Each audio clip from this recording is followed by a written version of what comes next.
બાળમિત્રો, ભગવાન રામકૃષ્ણ પરમહંસ એ બંગાળના એક મહત્ત્વના સંત હતા, જેમણે સ્વામી વિવેકાનંદ જેવા મહાન શિષ્યની જગતને ભેટ આપી હતી. એના વિશે શું કહું? શ્રી નીલકંઠ નાંદુરકરે એમના જીવન પર પરમહંસ નામની કથા લખી છે. એમાંનો એક પ્રસંગ અહીં રજૂ કરું છું. ભગવાન રામકૃષ્ણ એ ધનના વિષયમાં અત્યંત નિર્મોહી હતા. પોતાના મનને એમણે એવા વલણમાં જ ઢાળેલું, સંત અવસ્થામાં જતા પહેલાં એક હાથમાં ધન અને અન્ય હાથમાં ધૂળ માટી લઈ તેઓ બેસતા એ વિચારતા કે આ ધન અને ધૂળ બંને એક સમાન છે. આના પરિણામ રૂપ આ વિચાર એમના મનમાં ધડ રૂપે ઘર કરી બેઠો. અંતમાં પૈસાનો, ધન દોલતનો સ્પર્શ પણ એમને માટે અસહ્ય બની બેઠો. એકવાર પોતાના શિષ્યવૃંદ માટે એમણે પોતાના આ હાલતની વાત કરતાં કહ્યું કે મારાથી પૈસાનો સ્પર્શ સુદ્ધા સહન થતો નથી. આ વાત સાંભળનાર લોકોમાં એક ચકાસણી કરનાર યુવક હતો, જેનું નામ હતું નરેન્દ્ર દત્ત. એનો કાંઈ આ વાતમાં વિશ્વાસ બેસતો નહોતો, એટલે એણે તપાસ કરવાની, પરીક્ષા કરવાનું ઠરાવ્યું. થોડા સમય પછી ભગવાન રામકૃષ્ણ કોઈક કારણસર ખંડમાંથી બહાર નીકળ્યા. નરેન્દ્ર એમની ગાદી નીચે ₹1નો સિક્કો મૂક્યો. ભગવાન રામકૃષ્ણ જ્યારે પાછા એ ઓરડામાં આવ્યા અને એ ગાદી પર બેઠા કે તરત જ જાણે વીજળીનો ઝાટકો લાગ્યો હોય એમ બૂમ પાડતા ઊભા થઈ ગયા કે કોઈ આ ગાદીના નીચે પૈસા મૂક્યા છે. અને ત્યારે નરેન્દ્રની ખાતરી થઈ ગઈ કે ખરેખર એ નિર્મોહી છે. આ નરેન્દ્ર એટલે કોણ? એ આપણા સ્વામી વિવેકાનંદ. બાળકો, આપણા મનને આપણે યોગ્યપૂર્વક દોરીએ તો મન કેટલું નિર્મોહી બનાવી શકાય તે તમે નોંધ્યું હશે. તમે પણ એ જ પ્રમાણે વર્તન કરશો તો મનને કાબૂમાં લાવી શકો. રામકૃષ્ણ પરમહંસના મથુરા બાબુ નામક એક શિષ્ય હતા. એમણે એક સુંદર મંદિર બનાવેલા, જેમાં વિષ્ણુની મૂર્તિ પ્રતિષ્ઠા કરેલી. એની મૂર્તિનું મૂલ્યવાન એવા હીરા મોતીના અલંકારો, ઉત્તમ વસ્ત્રાભૂષણો અર્પણ કરેલા.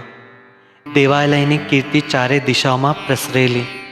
અનેક ભાવિકો દર્શનાર્થે આવવા લાગેલા. એક રાતે કેટલાક ચોરોએ દેવના સર્વ અલંકારો ચોરી લીધા. પરોઢ થતાં જ આ વાત વાયુવેગ સર્વત્ર પસરી ગઈ. આ વાત મથુરા બાબુ અને રામકૃષ્ણ પરમહંસને મળતા જ એ દોડતા દોડતા ત્યાં આવી પહોંચ્યા. મૂર્તિ સામે ઊભા રહી મથુરા બાબુ વિલાપ કરવા લાગ્યા. વિષ્ણુને કહેવા લાગ્યા, હે દેવ, તમારી પાસે ગદા છે, સુદર્શન ચક્ર છે. આ પૂર્વે કેટલાક રાક્ષસોને આપના શસ્ત્રોએ નામશેદ કરી નાખ્યા છે, તો આજે કેમ ચૂપ રહ્યા છો? ચોર તમારા વસ્ત્ર અલંકારો ચોરી ગયા, છતાં તમે ચૂપચાપ કેમ બેસી રહ્યા? એને પાઠ કેમ શીખવાડ્યો નહીં? બાજુમાં ઊભાલે રામકૃષ્ણ સઘળું સાંભળતા હતા. હસતા હસતા તેમણે મથુરા બાબુને કહ્યું, મથુરા બાબુ, ઈશ્વરને તમારા જેવા વસ્ત્ર અલંકારોનો મોહ નથી, એટલે એના પર ચોકી પહેરો મૂકતા નહીં. બીજું, એમને શેની ખોટ છે? એમણે તો આવું દાગીના માટે પોતાના દિવ્ય અસ્ત્રોનો પ્રયોગ કરવો જોઈએ. મથુરા બાબુને પોતાની ભૂલ સમજાઈ અને વિષ્ણુ પરમહંસ બંનેને સામે નતમસ્તક ચરણે પડ્યા. એકવાર રામકૃષ્ણ પરમહંસ પોતાના શિષ્યો સાથે ફરતા ફરતા નદી કિનારે પહોંચ્યા. ત્યાં કેટલાક માછીમારો માછલી પકડી રહ્યા હતા. નદી પાસે શિષ્યોને બોલાવીને રામકૃષ્ણે કહ્યું, આ જાળમાં ફસાયેલી માછલીઓની જોઈ?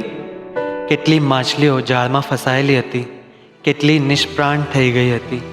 જાળમાંથી છૂટવાનો એમણે કોઈ પ્રયાસ કર્યો નહોતો. કેટલી માછલીઓ જાળમાં છૂટવા પ્રયત્ન તો કર્યો, પણ નીકળી ન શકી.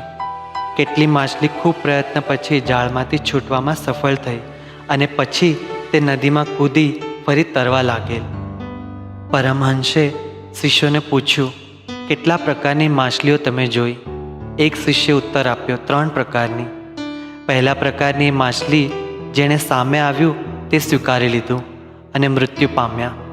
બીજા પ્રકારમાં એ માછલીઓ હતી જેમણે છૂટવા માટે પ્રયત્ન કર્યો પણ અસફળ રહ્યા. અને ત્રીજા એ પ્રકારની માછલીઓ જેમણે પ્રયાસ કર્યો અને અંતે યશસ્વી પણ થઈ. રામકૃષ્ણે કહ્યું, એકદમ સાચું. કેટલાક માણસો ખરાબ પરિસ્થિતિમાં ફસાવા છતાં વિનાશ સમક્ષ હોય તો પણ તેમાંથી બહાર આવવાનો, બચવાનો, રસ્તો કાઢવાનો કોઈ પ્રયાસ કરતા નથી અને છેવટે વિનાશને નોતરે છે, નષ્ટ થઈ જાય છે. બીજા કેટલાક નિષ્ફળ તો રહે છે, પણ તેણે પ્રયત્ન કર્યાનું સમાધાન રહે છે અને થોડાક જ્યાં સુધી ધ્યેય પ્રાપ્ત થાય નહીં ત્યાં સુધી અથક અવિરત પ્રયત્ન કરવાથી અંતે યશ પ્રાપ્તિ પામે છે. મિત્રો, આપણા રાષ્ટ્રપતિ APJ અબ્દુલ કલામ પણ કહે છે, સપના સુપ્ત અવસ્થામાં ન જોતા જાગૃત અવસ્થામાં પણ જુઓ અને તેને સાકાર કરવામાં અવિરત મહેનત કરો, પ્રયત્ન કરો. બોધ, અથાગ પ્રયત્ન એ જ યશની ગુરુ ચાવી. સ્વપ્ન પૂર્તિ માટે અવિશ્રાંત મહેનત આવશ્યક.